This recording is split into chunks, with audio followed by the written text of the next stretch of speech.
তসলিমা নাসরিন একজন বিশ্ববিখ্যাত বাংলার সাহিত্যিক।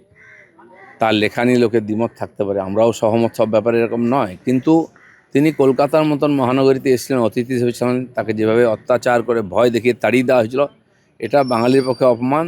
তাই আমাদের সরকার তাকে ডেকে নিয়ে এসে সম্মান দিয়েছে, মাননীয় মুখ্যমন্ত্রী নিজে ছিলেন। এটা ঠিক যে যারা এর বিরোধিতা ওনাকে তাড়ানোর পক্ষে ছিল বা তাড়ানোর বিরোধিতা করেনি, এরকম সাহিত্যিকদেরকে কেন সম্মান দেওয়া হবে? তার মঞ্চে তো সম্মান দেওয়ার উচিত নয়। তাই জনতার থেকে স্বাভাবিকভাবে প্রতিবাদ এসেছে।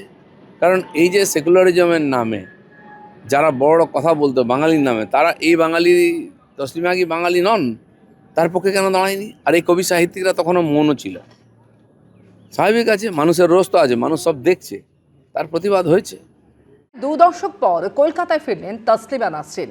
রবীন্দ্র সদনের অনুষ্ঠানে কবি জয় গোস্বামীর মঞ্চের দিকে এগোতেই উত্তেজনা তৈরি হয়, হইচই করে দর্শকদের একাংশ। মঞ্চের দিকে এগিয়েও হইচইয়ের জেরে মঞ্চে না উঠেই দর্শক আসনে ফিরে যান কবি। ঘটনার জেরে মঞ্চে বলতে উঠতে থমকে যান তসলিমা নাসরিন। দর্শকদের শান্ত হওয়ার আবেদন জানান তিনি। পরে পরিস্থিতি শান্ত হলে বক্তব্য শুরু করেন বাংলাদেশের নির্বাসিত লেখিকা।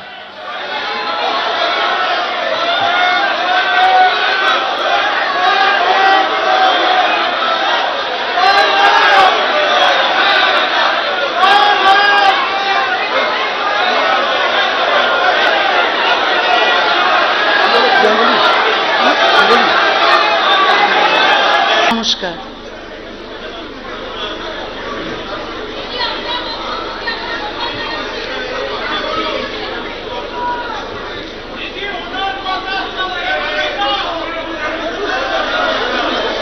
আমি কি কথা বলবো? তাহলে আপনারা একটু শান্ত হন, কথা বলবেন না। কবি জয় গোস্বামী এখানে আছেন, আপনি যদি একটু মঞ্চে আসুন, কিছু বলুন।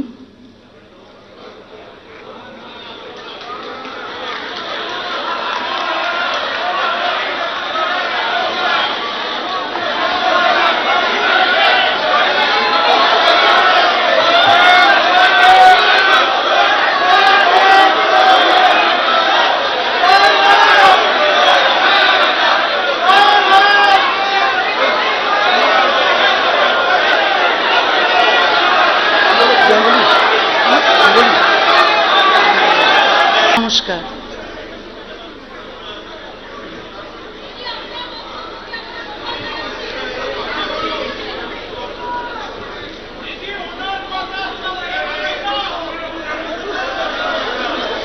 আমি কি কথা বলবো?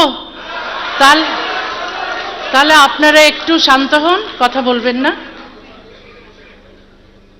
কবি জয় গোস্বামী এখানে আছেন, আপনি যদি একটু মঞ্চে আসুন, কিছু বলুন।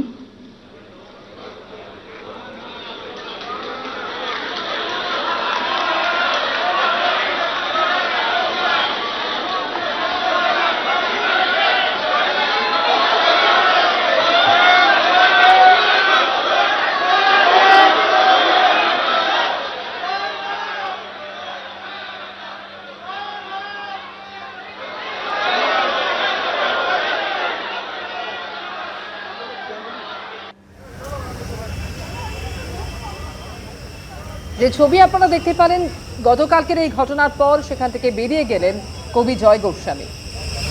এবিপি আনন্দ এগিয়ে থাকে, এগিয়ে রাখে।